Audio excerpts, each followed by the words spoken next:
자, 우리 지난 시간까지 1라운드 강의를 마쳤고요. 오늘부터 새롭게 2라운드 강의를 이렇게 시작하게 돼요. 자, 그런데 여러분, 이 영감의 구성 방식인 라운드라는 것이 어떤 것인지 궁금하시죠?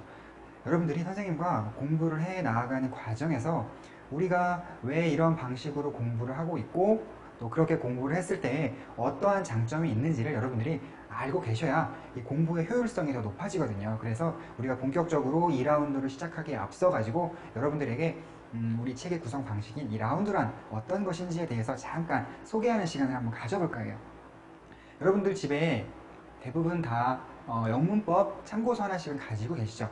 그런 참고서들의 기존의 그런 구성 방식들을 보면요, 각 참고서들마다 예를 들어 처음에 형용사를 넣을지 명사를 넣을지 하는 그러한 순서상의 차이점은 있지만 이 점에서는 전부 다 공통점이 있어요. 어떤 점이냐면, 만약에 형용사에 대해서 소개를 한다고 할 때 형용사에 대해서 공부를 다 마치고 그 다음에 명사로 넘어가고, 다음에 명사에 대해서 공부를 다 마치고 그 다음에 부사로 넘어가게 된다는 것이죠. 다 이런 점은 다 어떤 공통점으로 가지고 있죠. 자, 그런데 여러분들 이런 경험 많으실 거예요. 어떤 영어를 공부해야겠다라는 각오를 세운 다음에 영어 책을 딱 펴서 처음에 몇 장을 공부하지 못하고 아유 어려워 그러고 이렇게 포기해버렸던 그런 경험들이 여러분들에게 다 한 번씩 있으실 텐데, 선생님이 방금 지적했던 이렇게 하나를 다 마치고 그 다음으로 넘어가는 그러한 구성 방식이 여러분들이 이 책을 몇 장 넘기지 못하고 포기하게 만들었던 주범이라는 사실 모르셨죠? 자, 선생님이 여러분들에게 이러한 기존의 구성 방식이 가지고 있는 단점을 한 3가지 정도만 지적을 해드릴게요. 일단 첫 번째로, 이 형용사라는 것 안에는요, 물론 기초가 되고 쉬운 개념들도 들어있겠지만 그 중에는 약간 중간 난이도 정도가 되는 조금 어려운 것도 있고 그 다음에 상당히 어려운 내용들도 있거든요.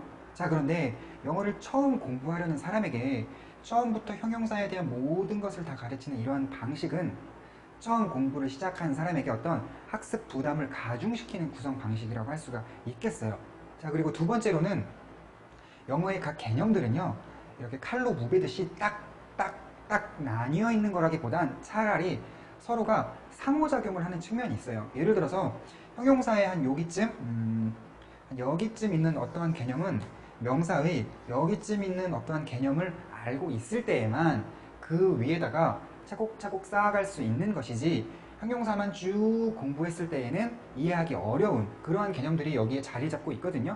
자, 그렇다면은 형용사를 시작했으니 일단 형용사는 끝을 내자라는 기존의 구성 방식이 어떤 이런 상호작용을 배제한 채 어떤 진도를 나아감으로써 이 역시 처음에 영어 공부를 시작한 사람에게 학습 부담을 가중시키는 어떤 그러한 원인이 된다고 볼 수가 있겠고, 세 번째로는요, 우리가 보통 문법을 공부하다 보면 이 문법 사항을 이해하는 것에서 그치는 것이 아니고 자신이 공부한 것을 가지고 이렇게 문장에 적용해서 독해를 해보는 연습을 하게 되잖아요. 자, 그런데 형용사만 공부한 사람에게 어떠한 예문이 제시된다면 어떠한 단점이 있을까요? 여러분들 금방 눈치채지시죠? 우리 원래 문장이라는 것 안에는 형용사만 들어있는 게 아니거든요.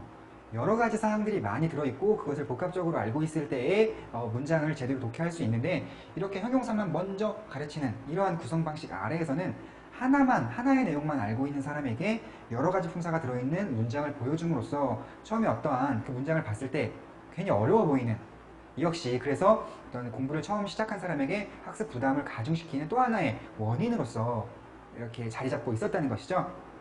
선생님이 이렇게 어떤 기존의 이런 책의 구성 방식이 좀 효율적이지 못한 면이 있다 생각이 들어서 우리 영감에서는 그러한 점을 극복하고자, 원래 우리 이렇게 단점을 발견하게 되면 그것을 극복할 수 있는 대안을 제시해야 하는 거잖아요. 우리 영감에서는요, 이런 단점을 극복하기 위해서 새롭게 만들어낸 구성 방식이 바로 라운드라는 것인데요. 여러분과 저는요, 예를 들어 첫 단어는 형용사가 나왔다 하더라도 이것을 처음부터 끝까지 다 공부하지 않아요. 일단 형용사에서 가장 기초가 되는 개념들부터 먼저 공부를 한 뒤에 이 위로 올라가는 것이 아니고 옆으로 이동을 합니다. 그래갖고 또 명사 중에 제일 쉬운 거, 부사 중에 제일 쉬운 거, 동사 중에 제일 쉬운 것을 먼저 공부를 함으로써 이렇게 해서 1라운드를 쫙 마치고 그 다음에 형용사에서 한 중간, 명사에서 중간 정도 되는 것들을 공부함으로써 2라운드를 딱 마치고 그 다음에 3라운드로 넘어가는 이러한 구성 방식을 가지고 있는 거죠. 우리 영감만의 독특한 구성 방식이라고 할 수가 있겠는데, 자, 이러한 방식으로 공부를 하게 되면 여러분들 선생님이 아까 지적했던 단점 3가지가 다 한꺼번에 극복이 되겠네요. 그죠?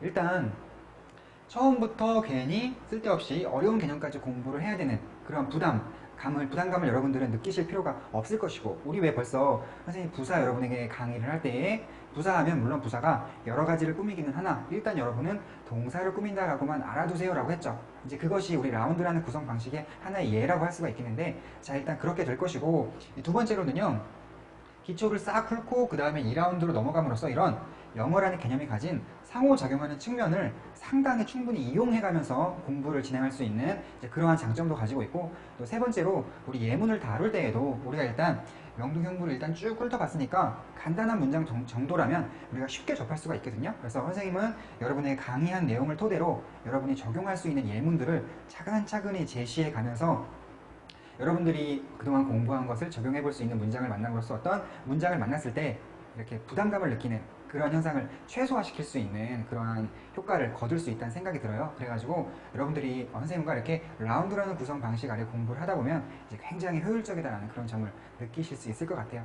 여러분들이 지금 영어를 공부하는 방식이 와 되게 효율적인 것이구나 하는 생각이 드니까 기분이 좀 좋아지시죠? 우리 이 좋은 기분을 가지고 우리 2-1 5강 2라운드 본격적으로 시작해 보도록 하겠습니다.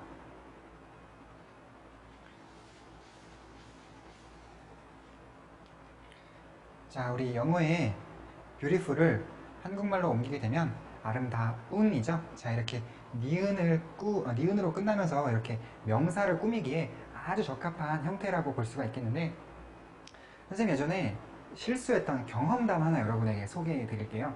선생님 예전에 이 아름다운 게 뭔지, 이 아름다운 거에 대한 사전적인 정의가 궁금했던 적이 있어요. 그래가지고 인터넷 국어 사전에서 이렇게 아름다운이라고 타이핑을 한 다음에 엔터를 딱 쳤었는데, 선생님 그 결과에 깜짝 놀랐던 적이 있거든요. 뭐라고 나왔냐면 그런 단어 없음 이렇게 나오는 거 있죠. 선생님이 영어를 오랫동안 연구를 하다 보니까 이제 뷰티풀 하면 아름다운이기 때문에 은연중에 이렇게 국어 사전에 타이핑을 함에도 불구하고 아름다운이라고 타이핑을 했었던 건데요. 여러분들이 국어 공부를 하다가는 형용사의 말뜻이 궁금할 때 이렇게 아름다운이라고 검색을 하면 안 나오고 아름답다로 검색을 하셔야 돼요. 그 이유는 우리 국문법에서는 이 형용사도요, 동사와 마찬가지로 다로 끝나는 것으로 생각을 하고 있어요. 그래서 형용사도 동사와 마찬가지로 기본적인 역할은 설명을 하는 것이다 이렇게 보고 있는데, 그렇다면 아름다운은 뭘까요? 여러분들 다 아시다시피 우리 아름답다라는 말은 아름답고 아름다우니 아름다워서 이런 식으로 변하죠. 그러다가 아름다운도 만들어지게 된 거예요. 자, 그런데 이 아름답다라는 말은 그녀는 아름답다 이런 거에서 볼 수 있듯이 이렇게 주어에 대해 설명하기 굉장히 좋은 형태인 반면, 아름다운은 아름다운 꽃처럼 명사를 꾸미기에 굉장히 좋은 형태라고 볼 수 있겠죠. 자, 그러면 여러분 이 국어의 아름답다와 아름다운, 즉 국어의 형용사는 아름답다와 아름다운을 오고 가면서 이렇게 넘나들면서 언제는 주어에 대해 설명도 했다가 언제는 명사도 꾸몄다가 하는 이러한 두 가지 성질을 가지고 있거든요. 자, 그러면 선생님이 지금 여러분들에게 조금 전에 선생님이 예전에 했던 어떤 경험담, 실수담을 소개를 하면서 오늘 우리가 공부해야 하는 학습 목표에 점점 다가가고 있는 것인데, 여러분들 그러면 이 시점에서 뭔가 하나 궁금해지는 거 없으세요?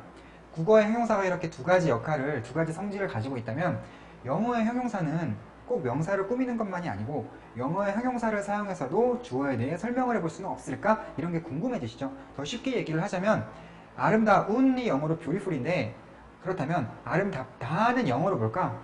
아름답다를 영어로 만들려면 어떻게 해야 하는가? 그것을 알아보는 것이 오늘 우리의 학습 목표라고 할 수가 있겠어요. 자, 어떻게 하면 될까요? 자, 그것은요,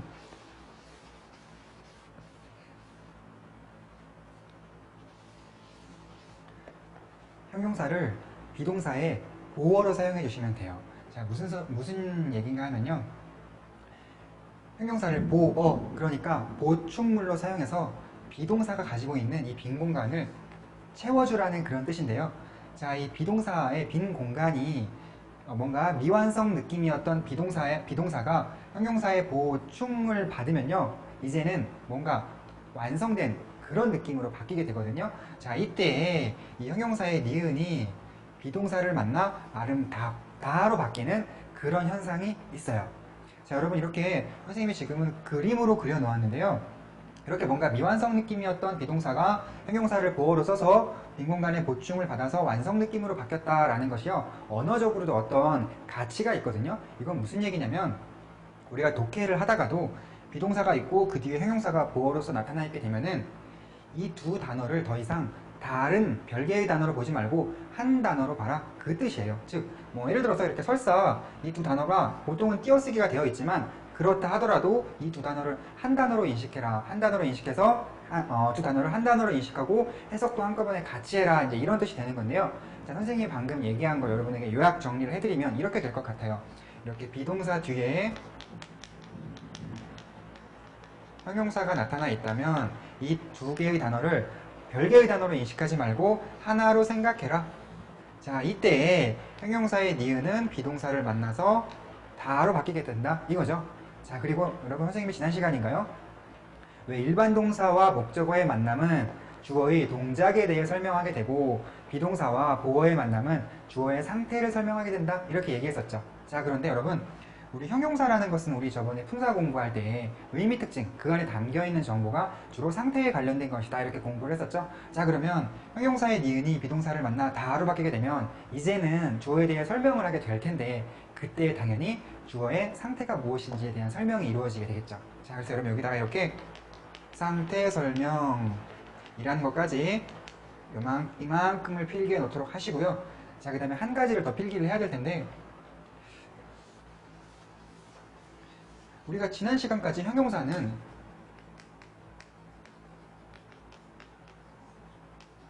명사를 수식하는 그런 역할만 맡고 있는 것으로 알았는데 오늘 보니 두 번째 성질을 공부하고 나니 아하, 비동사의 빈 공간을 채우는 보어로서 사용될 수도 있구나. 이때 이 형용사는 비동사를 만나 니은이 다로 바뀌게 되는구나. 이것까지 우리가 추가하게 되는 거예요. 자, 그런데 형용사가 이렇게 명사를 수식하게 될 때에는 수식 성분일 뿐이지만 보어로 사용되게 되면 어때요? 자, 주성분이 되는 거죠, 이제는. 자, 여러분 여기까지 필기해 놓도록 하세요. 자, 동영상 강의의 장점을 살려서 여러분에게 필기 시간을 그렇게 많이 드리지는 않아도 되겠죠? 뭐 현장 강의 같으면 학생들이 다 필기를 할 때까지 기다려야겠지만 우리 여러분들은 그 인터넷 동영상 플레이어에 보면 포즈 버튼 이렇게 생겼죠? 포즈 버튼 이렇게 네모나게 생긴 건 스탑 버튼이고요. 여러분 이거 누르시면 안 돼요. 이거 누르시면 이 끝나버리니까 이 포즈 버튼을 누르신 다음에 잠시 정지시켜가지고 필기를 다 하신 다음에 그 다음에 이제 다시 다 적으셨으면 그 다음에 플레이를 하시면 될 것 같아요. 자, 여러분 우리가 공부를 하고 나니까 이 형용사라는 것이 명사를 수식하는 역할만 맡게 되는 것이 아니고 이제 보어 역할도 맡을 수가 있다라는 걸 알게 되었는데 자, 그럼 우리가 이 순간 급히 하나 해야 될 일이 생겼네요. 왜냐면 우리가 보어라는 것은 이 명사만이 할 수 있는 역할로 지난 시간까지는 그렇게 알고 있었는데 오늘 공부를 해보니까 형용사 또한 보호 역할을 맡을 수 있다. 이제 이걸 알게 된 거잖아요. 자, 그렇다면 우리가 오늘 새롭게 해봐야 되는 것은 이 보어 개념의 재정립이라는 것인데요. 일단 보어의 종류가 늘어났잖아요. 지난 시간까지는 명사만이 보어를 이 비동사의 뒤에서 보어 역할을 할 수 있는 것으로 알고 있었는데 이제 오늘 공부한 거에 의하면 비동사 뒤에 있는 형용사 또한 보어다. 비동사 뒤에 나타난 형용사 또한 비동사의 빈 공간을 채울 수가 있다라는 걸 알게 된 거네요. 자, 그럼 여러분 이건 뭘까요? 이거 이렇게 명사가 있는데 그 앞에 형용사까지 같이 보이는 거죠. 지금처럼 이 싱어가 있는데 famous가 같이 보이는 거죠. 이건 뭘까요? 자, 여러분에게 선생님이 이걸 좀 더 쉽게 이해할 수 있도록 도와드리기 위해서 목걸이 한번 메고 나와서 목걸이를 매지 않고 강의를 하는 그냥 심플한 모습의 브라이언도 여러분의 선생님이고 또 목걸이를 메고 나와서 화려한 모습으로 강의를 하고 있는 브라이언도 여러분의 선생님인 것과 마찬가지로 어떤 주어나 목적어나 보어 역할을 수행할 때 심플하게 형용사의 수식 없이 그냥 혼자 등장하는 명사도 주어, 목적어, 보어로 보지만 이 형용사의 수식을 받으며 나타난 그러한 명사도 역시 주어, 보어, 목적어로 볼 수 있는 것이니까 그런 걸 크게 문제 삼지 말아라. 제가 이런 얘기를 드린 적이 있었죠. 자, 이때에는 그냥 명사가 보호 역할을 하러 나오면서 형용사의 수식을 받으면서 이렇게 나온 거라고 보시면 될 것 같아요. 여러분이 이 정도 응용력은 갖추고 계셔야 돼요. 그 형용사, 명사라는 것이 혼자만 나타나는 것이 아니고 항상 형용사의 수식을 받으면서도 나타날 수가 있다라는 것이죠. 자, 우리 일단 그렇다면 이 비동사의 보호로서 뭐 크게 이런 세 가지 종류로 나눠봤을 때 각각을 어떤 식으로 해석하면 될까요? 자, 일단 우리 명사인 무엇을 육하원칙 중에서 무엇을 사용해가지고 한번 해석을 해본다면 이다, 무엇 이런 식으로 해석을 하면 되겠네요. 자, 한번 적용을 해보자면 비동사 앞에서만 한번 끊어 놓을게요. 이렇게. 자, 그는 이다, 댄서 이렇게 해석을 하시면 되겠죠? 자, 여러분 제가 사실 굉장히 어떤 기초적인 거라고 할 수 있는데 의외로 많은 분들이 좀 실수를 하시는 게 여러분들 해석하실 때요. 이즈를 은는이가로 해석하시는 분들이 있으시더라고요. 여러분 중에 혹시 그런 분들 안 계신가요? 이즈는요 우리말 은는이가에 해당하는 게 아니고 우리말 이다죠, 이다. 여러분들이 선생님이 이렇게 그는이라고 할 때 잘 보면 이즈에 대고서 는이라는 게 아니고 그는 이런 식으로 히에 대고 한 번 더 찍으면서 는이라고 하잖아요. 그거는 이게 우리나라 말에는 은는이가 있지만 영어에는 없는데 우리가 늘 은는이가를 사용하다가 갑자기 영어를 읽을 때 사용하지 않으면 이 주어를 주어로서 인식하는 그런 능력이 조금 떨어지다 보니까 그냥 영어에는 없지만 영어의 주어인 he를 읽을 때는 는을 그냥 붙여보자 라는 뜻에서 그는이라고 하고 있는 거고요. 이 is는 엄연히 이다예요, 이다. 그리고 여러분 중에 혹시 그는 이런 식으로 했던 분이 계시다면 얼른 이 습관 고치도록 하시고요. 다음에 그렇다면 이제 비동사 뒤에 형용사, 명사 이런 순서로 나와 있는 경우는 해석을 어떻게 하면 될까요? 우리 또 육하원칙 사용해서 해보자면 명사는 그대로 무엇이라고 하면 되고 형용사는 보통 우리가 어떤 이란 말로 대신할 수가 있거든요. 자, 그렇다면 이다, 어떤, 무엇 이런 식으로 해석을 하면 되겠네요. 적용을 해보자면 그는 이다, 유명한 가수 이런 식으로 해석을 하시면 될 거고 자, 그 다음에 이제 방금 공부한 비동사와 형용사가 있는 경우에는 별개로 인식하지 말고 완전히 하나로 인식해야 된다. 니은을 다로 바꿔야 된다. 이런 거 공부하셨죠?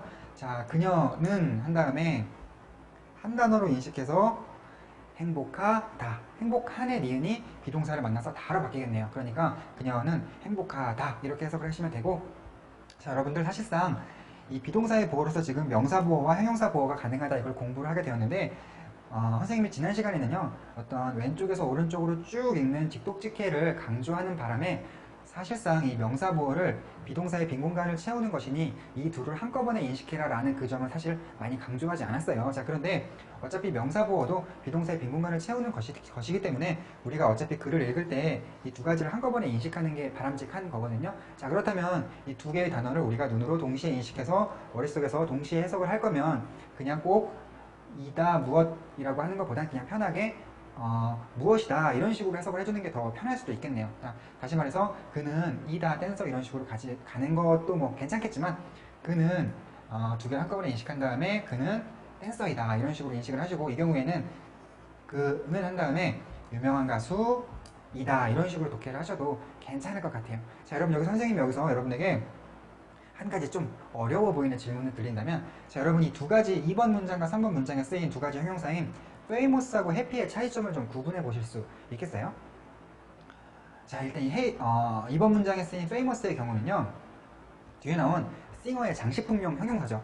다시 말하면 명사를 수식하는 역할을 맡고 있는 형용사라고 볼 수가 있고 3번 문장의 happy는 이 보어 자리에 혼자 나타나 있죠. 그렇다는 뜻은 이 비동사의 보어로서 나타난 그런 형용사라는 뜻이에요. 자, 우리 뭔가를 꾸미는 수식 성분, 우리 형용사의 두 가지 역할 중에 명사를 꾸미는 수식 성분으로 쓰이는 그런 형용사의 경우는 문장에서 삭제를 하더라도 이 장식품이 있을 때 이 싱어가 유명한 가수 이렇게 되면서 좀 화려해 보이지만 장식품을 삭제를 하게 되면 그냥 가수가 되면서 좀 평범해졌죠. 좀 심플한 느낌이 났죠. 하지만 이 비동사의 보어인 싱어가 여전히 남아있음으로 해서 이 이번 문장이 주어와 비동사와 보어라는 뼈대를 그대로 유지하고 있는 반면 이 보호 역할을 혼자서 보호 역할을 수행하고 있던 즉 주성분인 이러한 해피 형용사를 여러분이 삭제하시게 되면요 어때요? 삭제를 하고 나면 주어와 비동사밖에 안 남게 됐죠. 그렇죠. 그래서 문장에 이렇게 여러분들이 보어로 쓰이고는 형용사를 삭제하게 되면 문장의 뼈대가 흔들려 버린다. 이것까지 알고 계시고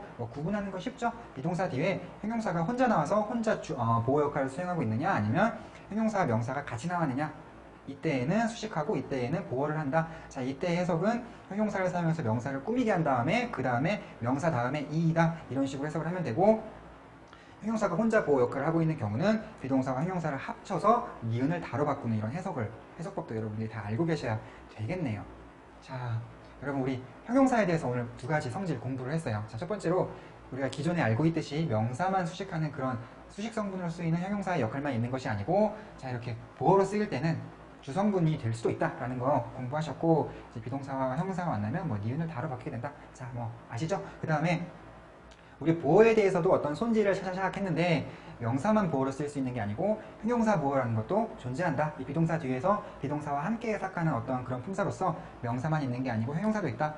자, 여러분 선생님과 이렇게 공부를 하면서 1라운드의 4강과 1, 2, 3, 4강과 2라운드의 첫 시간이 5강을 합치면서 여러분들이 그 보어에 대한 개념 정리가 좀 새롭게 이루어지면서 여러분들이 그동안 이제 주어, 목적어, 보어에 대해서 전부 다 공부를 하신 게 돼요. 자, 그런데 여러분들이 그 영어 문장을 독해를 할 때는요, 주어가 뭔지, 그 문장 안에 주어가 뭔지, 목적어가 뭔지, 보어가 뭔지를 빠르고 정확하게 인식하는 게 굉장히 중요하거든요. 자, 그런데 여러분들이, 선생님이 아마 여러분들에게 주어, 목적어에 대해 설명을 드릴 때 한 두 가지 방식으로 설명을 드린 바가 있어요. 자, 일단 첫 번째로는 이런 설명이 있었죠. 예를 들어서 주어란 주인공이니까, 목적어란 대상이니까, 보어는 보충물이니까, 이런 식으로 설명을 드린 적이 있었고, 그 다음에 또 다른 설명으로는요, 주어는 동사 앞에 있는 명사다, 목적어는 일반 동사 뒤에 있는 명사다, 보어는 비동사 뒤에 있는 명사나 형용사다, 이렇게 말씀을 드린 적이 있죠. 자, 여러분 전자에 해당하는 그런 설명은요, 뭐랄까 이렇게 이론적이고 개념 정리와 같은 그런 설명 방식이고요. 이 후자와 같은 설명은 이 주어, 보어, 목적어를 빠르게 찾는 방법에 대해서 설명을 드린 거예요. 자, 그런데 선생님이 여러분에게 요구를 할 때 이 전자와 후자 중에 어떤 것을 더욱 정확하고 완벽하게 알고 있으세요라고 말씀드리고 싶냐면 당연히 후자예요. 여러분들이 어떤 문장을 접하셨을 때 주어, 목적어, 보어를 빠르게 인식하는 건요, 어떠한 개념이나 정의를 통해서 빠르게 인식하는 게 아니고, 두 번째 후자에 설명드린 대로 동사를 일단 발견한 다음에 그 다음에 동사의 앞에 있는 명사니까 주어, 동사의 뒤에 있는 명사니까 형용사니까, 이런 식으로 목적어, 보어를 찾는 게 훨씬 더 빠르고 효율적이라고 볼 수가 있겠거든요. 자, 그래서 여러분들에게 지금 정리해드리고 싶은 거는요, 어떤 전자 쪽인 것보다 후자 쪽인 걸 여러분들에게 정리를 해드리고 싶은데, 자, 일단 그렇다면 우리가 여러분들에게 주어를 찾으세요, 어떤 문장에서 주어를 찾으세요, 그러면 일단 주인공이니까 그런 걸 떠올리지 마시고 뭘 떠올리란 그런 말씀이냐면요, 동사 앞에 있는 명사를 얼른 찾으시라는 거예요. 동사 앞에 있는 명사가 주어다, 꼭 알고 계세요. 주어란 동사 앞에 있는 명사다. 때로는 이 명사가 형용사의 수식을 받으면서 나타날 수도 있다. 자, 그렇다면 여러분 여기 이렇게 있는 샘플 문장들 중에서요, 주어를 찾으라고 한다면 금방 찾을 수가 있겠죠.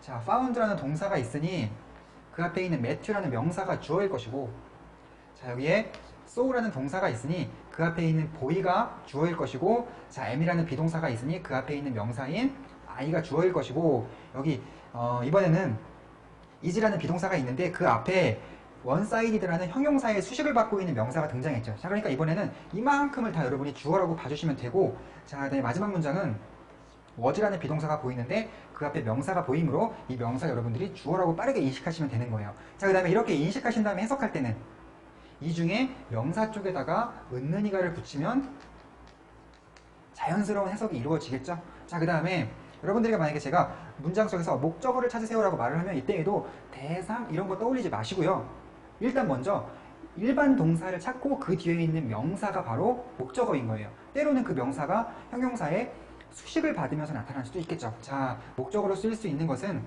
명사 또는 형용사의 수식을 받고 있는 명사, 목적어 찾으시면요, 여기서 자, 일단 비동사가 쓰였으니 이쪽에는 목적어가 없을 것이고, 이 첫 번째 문장과 두 번째 문장에서 일반 동사 뒤에 사용된 명사, 일반 동사 뒤에 사용된 이번에는 형용사인 테러블의 수식을 받고 있는 명사, 자, 이게 바로 목적어가 되는 거예요. 이만큼을 목적어라고 할 수가 있겠죠. 자, 이때 해석하는 방법은, 자, 명사 쪽에다가 여러분들이 을을이라고 붙여주시면 되겠죠. 자, 그 다음에 보어를 찾으세요 라고 말을 하면 어떻게 하면 되냐면요, 자, 비동사 뒤에 나타난 명사 또는 형용사의 수식을 받고 있는 명사, 자, 그 다음에 주어나 목적어와는 다르게 이 보어 쪽에서만 나타나는 유일한 현상이라고 볼 수가 있는데, 어때요?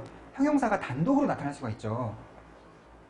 자, 이렇게 해서 보호를 찾으세요. 그러면 비동사 뒤에 있는 명사 또는 형용사에서 수식을 받고 있는 명사 또는 형용사 단독 이렇게 찾아주시면 돼요. 자, 그렇다면 비동사가 사용된 이 세 가지 문장 중에서 여러분들이 보호를 찾으시면요. 비동사 뒤에 사용된 명사 보어네.